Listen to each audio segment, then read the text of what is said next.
மகா சிவராத்திரியை முன்னிட்டு சென்னையில் உள்ள கோயில்களில் நேற்று சிறப்பு வழிபாடு நடைபெற்றது. ஏராளமான பக்தர்கள் விடிய விடிய விழித்திருந்து பூஜையில் கலந்து கொண்டு சுவாமி தரிசனம் செய்தனர்.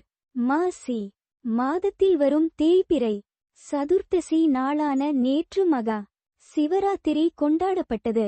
இதையொட்டி அனைத்து சிவாலயங்களிலும் 4 கால பூஜைகள், அபிஷேக ஆராதனைகள் விமரிசையாக நடைபெற்றன.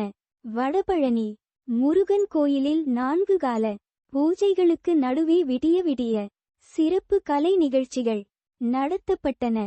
கோடம்பாக்கம் புலியூர் வன்னியர் தெருவில் உள்ள தீர்க்கபுரீஸ்வரர் கோயிலில் மகா கணபதி பூஜை, மகா சங்கல்பம், கலச ஆவாகனம், ஏகாதச ருத்ர ஜப பாராயணம், மகா அபிஷேகம், ருத்ர ஹோமம், வசூர்தரா ஹோமம், பூர்ணாகுதி, தீபாராதனை, ஏகாதச ருத்ராபிஷேகம், மகா தீபாராதனை, 4 கால அபிஷேகம், அலங்காரம், மகா தீபாராதனை நடைபெற்றது.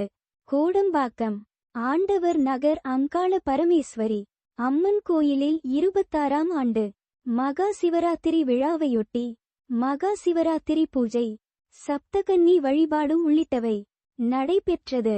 தொடர்ந்து இன்று பால்குடம் ஊர்வலம், அபிஷேக ஆராதனை, இரவு 7 மணிக்கு அம்மன் வீதி உலா புறப்பாடு, அதை தொடர்ந்து கும்பமிடுதல் நிகழ்வும் நடைபெறுகிறது.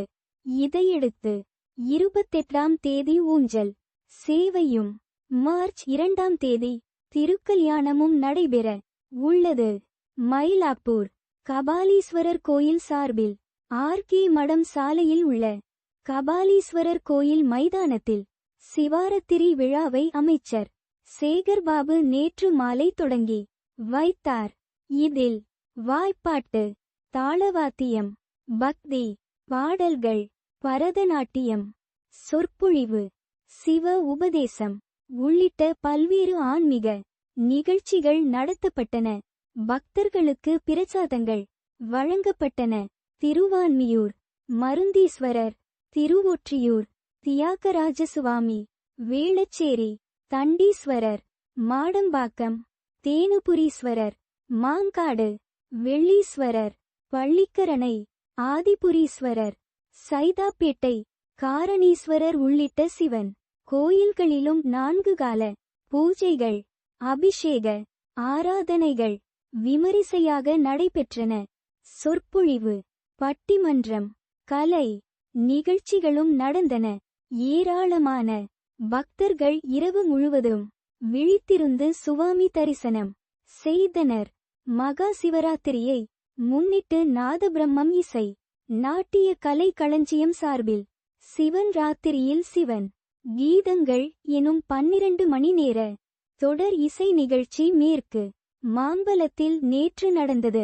இதில் மேகாலயா உயர் நீதிமன்ற முன்னாள் தலைமை நீதிபதி வைத்தியநாதன் சிறப்பு விருந்தினராக கலந்து கொண்டு குடந்தை லட்சுமணனுக்கு நாதபதிக சேவகா விருது வழங்கினார். நிகழ்வில் நாதபிரம்மம் நிறுவனர் வழக்கறிஞர் சுப்பிரமணியன், கவுரவ செயலாளர் பத்ரிநாராயணன் உள்ளிட்டோர் பங்கேற்றனர்.